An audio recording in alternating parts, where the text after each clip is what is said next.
What's up, guys? My name is Russel Orhii. I am a two-time world champion and a five-time national champion in the sport of powerlifting. And today, we're going to be going back in time and watching one of my meets. So the meet that we're going to be watching is 2018 IPF Worlds. So 2018 IPF Worlds is actually my first time being on the national stage. We'll just go through with it, right? So at this period of time, I had just won my first ever Raw Nationals. Whenever you win Raw Nationals, that means you qualify to join the international team, which then goes on to go to Worlds, which is like the biggest meet of the year in powerlifting in general. And you compete for a world championship. So that was the first time that I was ever on that platform. And let's kind of just watch the video and see kind of what things were like back then. It's been a very, very long time. It's been about 4 years since that. So let's dive into it. All right, so we're in Calgary, Canada.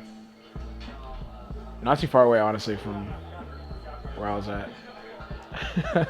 This is my hair. Honestly, I didn't realize how long my hair was back in the day. For those of you guys that don't know, by the way, I have relatively short hair now, as you can see.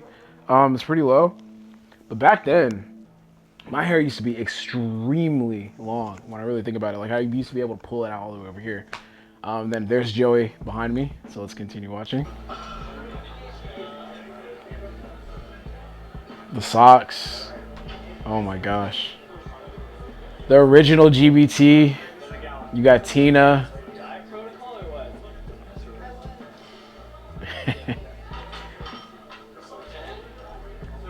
See me drinking water. Yeah, man, look at just my hair, man.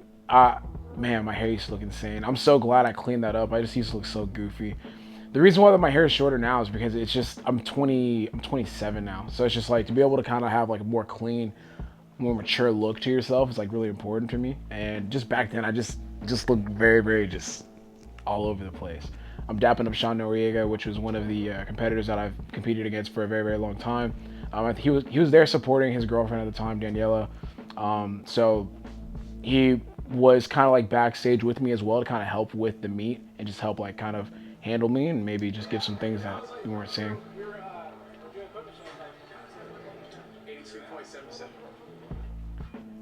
Fun fact, I've never had a problem weighing in. I think I've always weighed in considerably below my weight class. Like weighing in has never been an issue for me. For some people, it's like a huge thing. It's a huge thing they're always worrying about. But for me personally, I don't know what it is. Whenever I get super close to weighing in, it's just the weight comes off, so.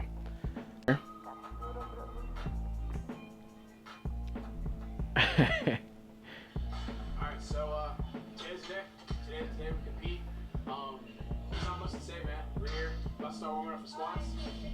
Alright, cool. I think I was talking. It was such a. So this was my first ever international meet, and there's so many things that you don't really account for whenever you're competing internationally. You don't really think about it, right? But when you're like in a whole different, you're in a whole different space. You're like almost on. It feels like enemy territory. So for me, like everything's kind of new to me. The meet aspect is pretty much the same, but it's all the things surrounding the meet, like travel, being in a different, just like spot. Like when I say spot, what I mean like hotel, just like how do you get food, how the food tastes, like all that kind of stuff. The music, it's just a whole different environment. And then with Worlds too, it's a more serious atmosphere. There's no screaming, there's no loud talking. It literally feels like a chess match. So that's what's really, really interesting about Worlds. And I remember feeling in this particular meet that I just felt weird because it was very calm and it was just a very different experience from what I'm used to in the powerlifting community. Stone face. First of all, welcome to today's video. Obviously, it's a big video of the IPF Worlds 2018 competition video, and right now, I'm currently in the midst of warming up for squats, and it's like, there's not much to say, man. It's like, it's cool to be here just because it's no longer me against an individual, it's me against like a whole country. It's me against like what the best of what that country has to offer. So sit back, relax. That's true too. So in this video, I said it's no longer me against individuals, me against a country. So when you're there at the actual meet, you see Japan warming up, you see China warming up, you see Canada warming up, you see Britain warming up, you see New Zealand warming up. It's like it's no longer individual. They literally have like a full squad, a team, and it's like, nah, you're going against that particular country. So it feels like you're taking on more than just the individual. You're taking on a whole country. So that's what's really cool about this meet. And I really got to be able to soak it in. A lot of lifters don't really understand what that feels like, but it literally feels like it's you against the world, which it kind of is, because it's like the U.S. against the world, and you're there supporting the U.S. or representing the U.S. So to be in that moment, to like literally be able to like point and like, no, that's India's best, that's Great Britain's best, like that's their representative. I'm like, holy shit. So another thing before I start the video again, I'd never watched this meet. I don't watch any of my meets, to be honest, but in particular, I try to, it's this weird thing as an athlete, I try to erase this meet from my mind, but I also embody what this meet did to me. For context, this is the first time I ever lost a meet. Yeah, I think it's the first and only time I've ever lost, and it really, I'm not gonna spoil it, but it just really set the tone for how I approach training now and what I think about in the times that I don't feel like training. I think about this meet to motivate me to get back inside the gym. So let's continue.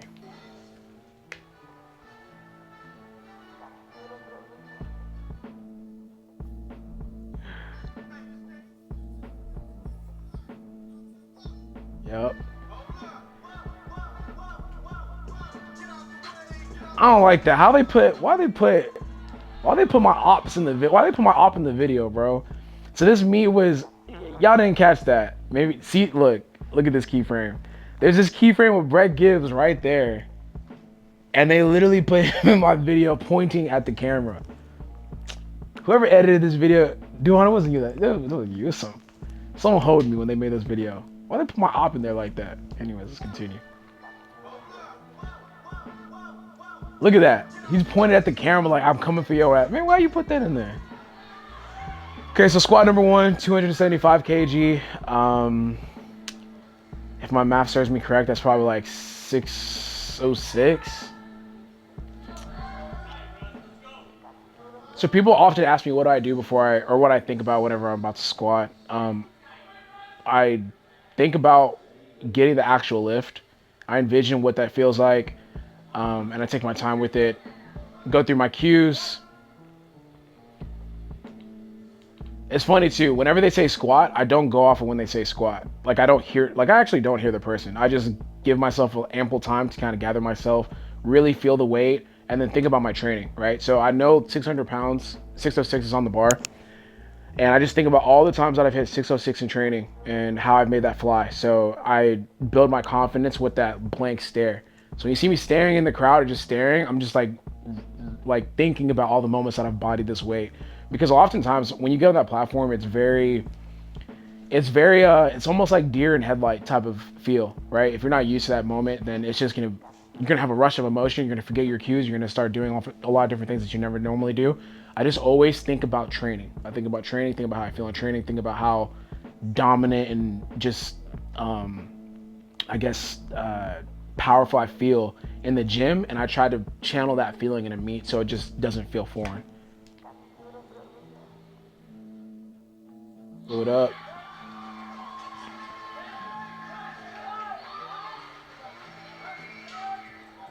Okay, so we got second attempt coming up. I like that, demand greatness. That was a dope thing on the back. So we get to the second squat attempt. At this point, for me, I could tell how the meet's gonna go off of my second squat attempt. So this is 290. I believe this is 639. My math serves me correct.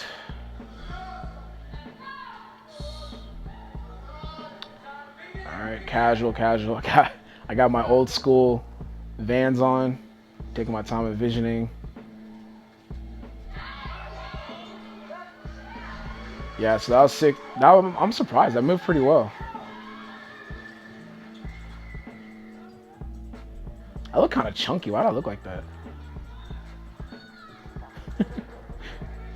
I don't know. I look like a circle. I don't... Okay. I'm not sure how much this is. We'll see whenever it comes across the screen. 298.5. That's not a lot. That's like 650 something, or like barely 660. Oh shit, I think I failed this. Oh, I got it? Oh, shit, okay.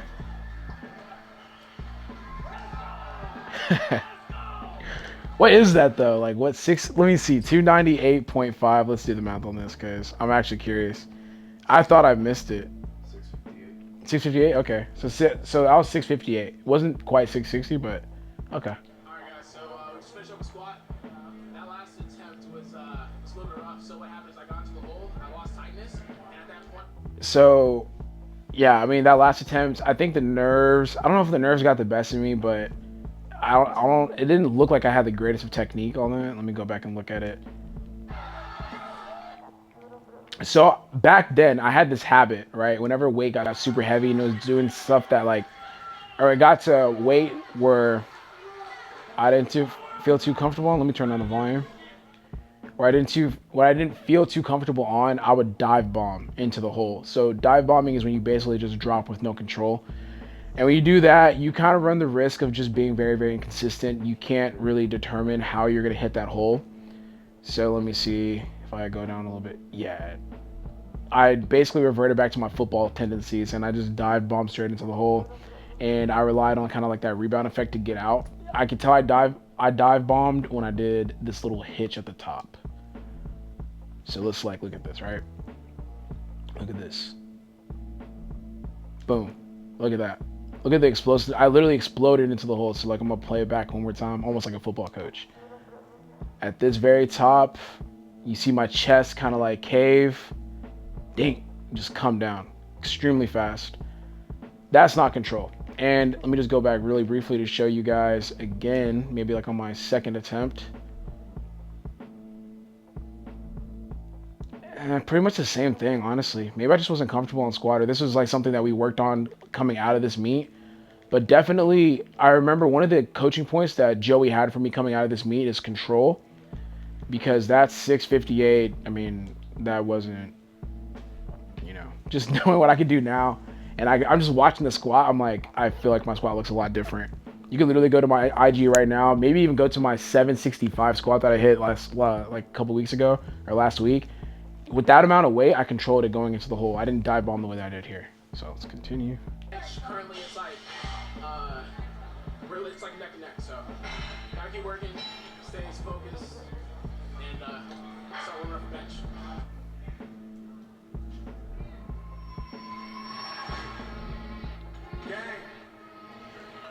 Looking back at it, this video wasn't that poorly edited.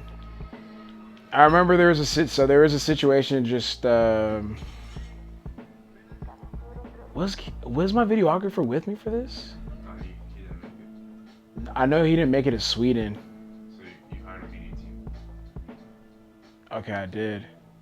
Shit. Yeah, I mean it's not that badly edited. It looks pretty solid. It's not always good. So there's that.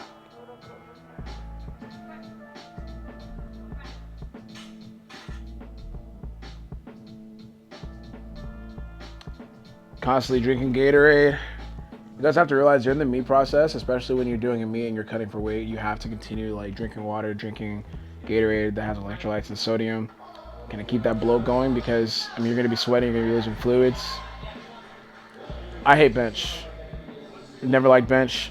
I'm just not the fan. I'm not the biggest fan of the movement. To me, this is like intermission. So I'm not even really stopping for this shit. To be honest with you, I'm just gonna run through it.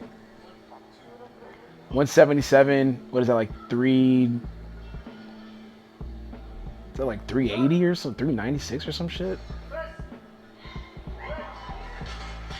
Oh shit! I couldn't even see that. 391. The weight's literally on the screen. Just did the first attempt on bench and like it felt super light. So Look at that. Is that Germany behind me? that red was for I think it was one of these. I think it was on this side. So what happened was Oh yeah. like my shoe kind of lifted up. And you guys need to know, like whenever you're doing this competition, you have to have your feet completely flat on the floor. So gotta watch out for that. Make sure I push. So basically, I'm just explaining Make sure that like my feet are the makeup of your shoe can really, if you're not careful, fuck you on bench. Because I think the way that my Vans were, they're so beat up that like the heel, it wasn't apparent that the heel was like on the floor. So that's a red, like a red or a yellow at least. So if you don't have that heel on the floor, that means you're not maintaining points of contact, and they'll flag you for that. So. It might be earning full contact. So this next one, I gotta make sure I hammer that in, and we should be good. 3 out.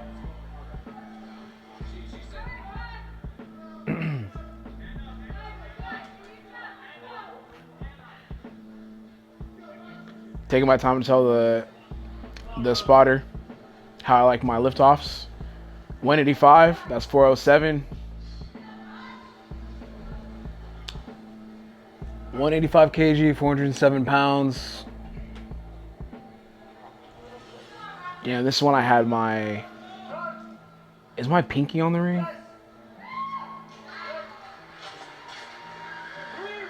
Can't tell. Alright, so we corrected whatever issue we had. I got it nailed down. Second attempt, 3 white lights, did everything I had to do. So now let's focus on this third attempt. I'm pretty sure my second attempt was actually... Yo, my hair looks crazy. Moved pretty easy, so... Never fucking again. I'm sure what the next attempt is. I don't like looking at the numbers before I get on stage. Just like, put maximum effort into the bar and just like push as hard as you can and make it fly. So... Look at that, we have... Who is that? Is that a Sluck? What is it? Slekavacia? Oh, Kazakhstan. That's the same dude that's from the place that the movie Borat's from. Kazakhstan. I think. Or Iran. I don't know. One of something. 418. That's 190 kg, 418 pounds. It's not bad. Look how long my fucking hair is. Look how long my hair is here, and then go to my IG and see how long my hair is. I like the song by ASAP. Hey. Okay, so finished up last attempt on bench, ended up being, what was it, 7.5 kg PR? Yeah, so like, what was that, 420? Or 14? 414? 418, okay, 418. So, I mean, feels good. So, now we're moving on to deadlift, start getting ready for that. Like, this meet is like running pretty quickly, so. That's another thing too. So I'm used to. I don't compete in local meets very often. Local meets are huge. For context, local meets it's like upwards like 100 people. You might have like 15, no, even more than that. You might have like 20 people in your flight, I believe. At this point, I'm very accustomed to doing. Well, my first meet where it was like a very low flight number. And flight number means the amount of people in your flight, the amount of people that are going before and after you, was Raw Nationals, and that was like 2 meets ago. So like I think it was like that past June or October or something like that. I had just competed in a meet where the rest that you get in between attempts is a lot shorter. So IPF Worlds is extremely fast, very punctual, and very just like go. So like you finish with your attempt, and then it's almost like, damn, I'm going again. Like there's no real time to think about it. And it's always like that with every single IPF Worlds. And they finish punctually, like they finished on time. It's like 2 hours and 30 minutes on the dot for a meet, which is pretty damn fast, including intermission between squat, bench, and deadlift, and the different amount of people going. So I remember thinking like, bro, I literally just started this meet and we're almost done. So let's go ahead and continue. Oh.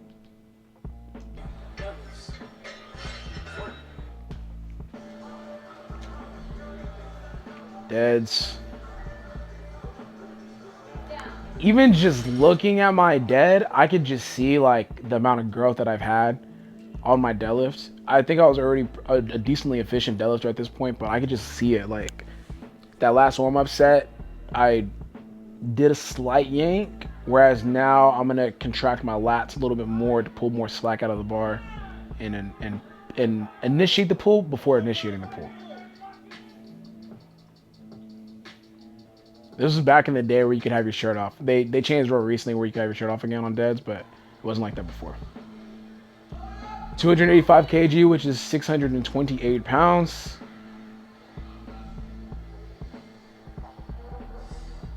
Look how far out my stance is. What the hell?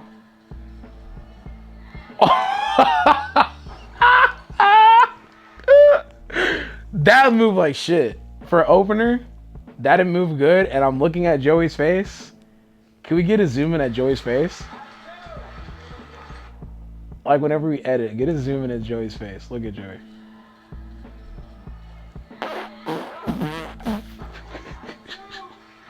He's like, oh no. Okay, so that first step moved a lot slower than That's funny. You can tell. I can tell. I know me. I didn't want to talk about that shit. I like, it just moves slow. Even watching, I'm like, ugh, that's not how an opener should move. So yeah, okay, let's continue. to move. So we're taking smaller jumps. Like it's really slow off the ground, but once we get here, it locks out. But you gotta pay attention to the sticky points. If it's not moving off the ground, take smaller jumps. But Ew. like get to a point where we're missing. So you gotta stay in the pocket, and here comes the second attempt.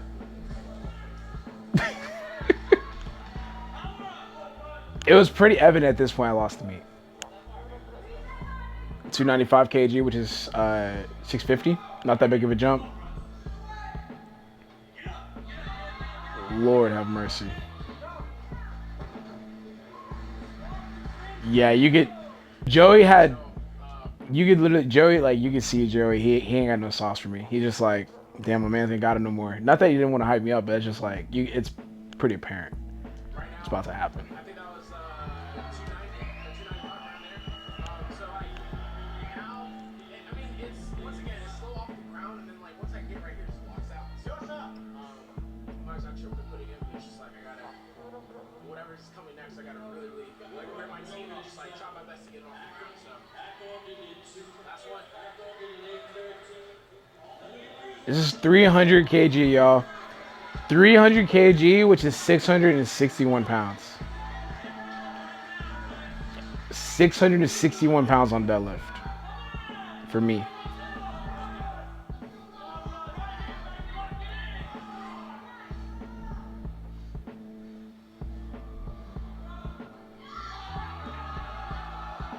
Oof.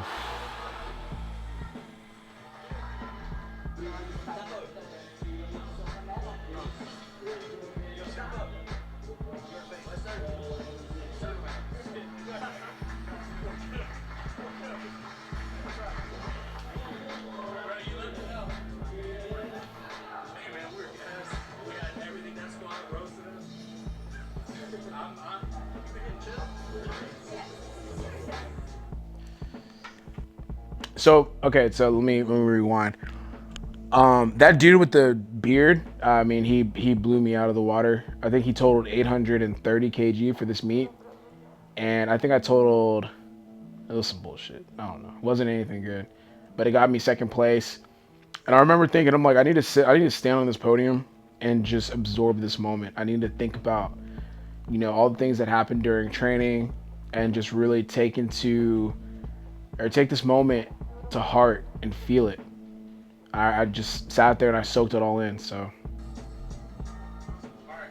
So what's up, guys? We have wrapped up the whole entire meet. So kind of going over a full recap. I went, I believe, 8 for 9. Yeah, 8 for 9. So 6 for 6 on squat and bench. Then when I got to deadlift, once again, you saw that first attempt. It's kind of like, damn, kind of gassed out. Second attempt, it's like, no. Third attempt, Susie and Joey came to. They're like, This is me trying to like.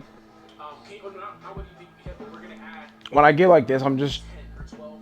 at this point. I'm trying to make the video. I'm trying to close out the video. I know how I feel inside. It just wasn't in the cards for me today, so I think I ended up with a 783.5 total, something around there. Allowed me to secure second place in my first ever IPF Worlds, and I brought home some chains from Canada. So, like, as a competitor, right? As a competitor, obviously I would have come in first place, but I kept telling people were like, "Yo, what do you think's gonna happen?" I'm like, "Look, Brett is stronger than me, right? So first place, like he's stronger than me. It's all about him being able to put it together. If he can't put it together, that leaves a door open for me to kind of climb through and do my thing. But he closed all doors and he hit the keys. So I mean, like when you do something like that, you just have to look at him, shake his hand, and say, "Hey man, next year I'm gonna come." Yeah. So for some more context, I understood where I was. Right. I understood where I was as an athlete. What irritates me about this current generation is that a lot of people will call people out without understanding where they're at.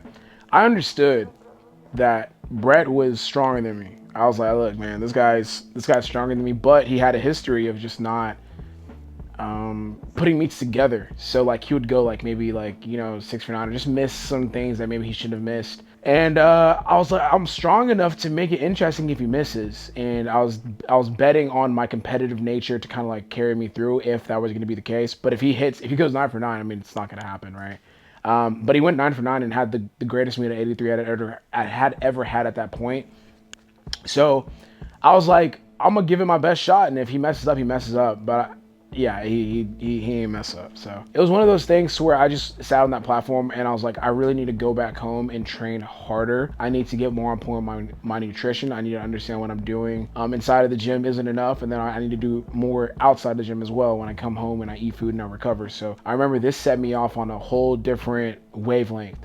So I attacked that next year's national. I think I suffered an injury or something like that, but just the mindset changed after this particular meet because I went against someone that was stronger than me, and then made me realize I need to do more if I want to get on that level. So I ate that loss.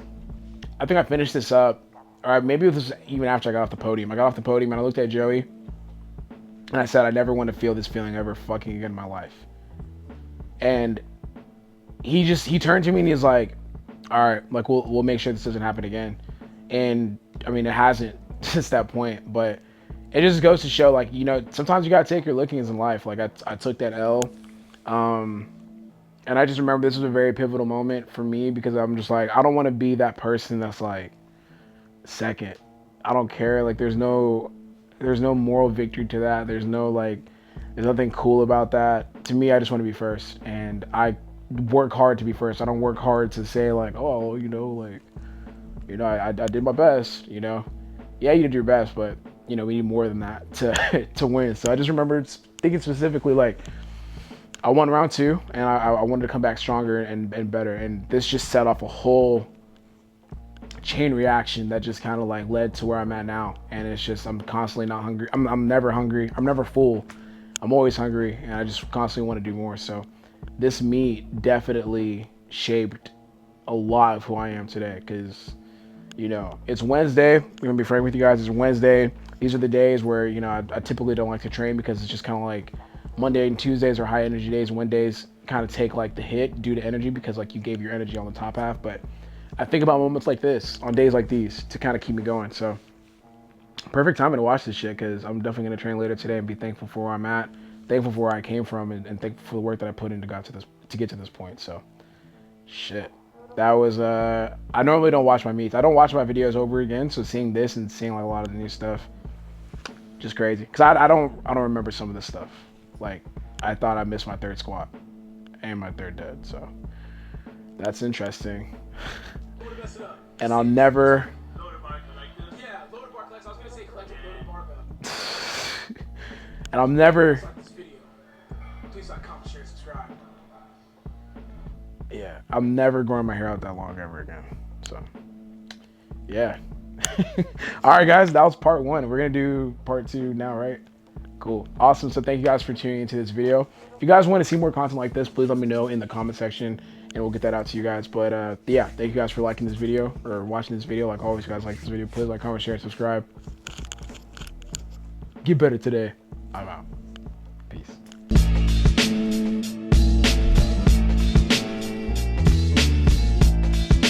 Katsuro produce.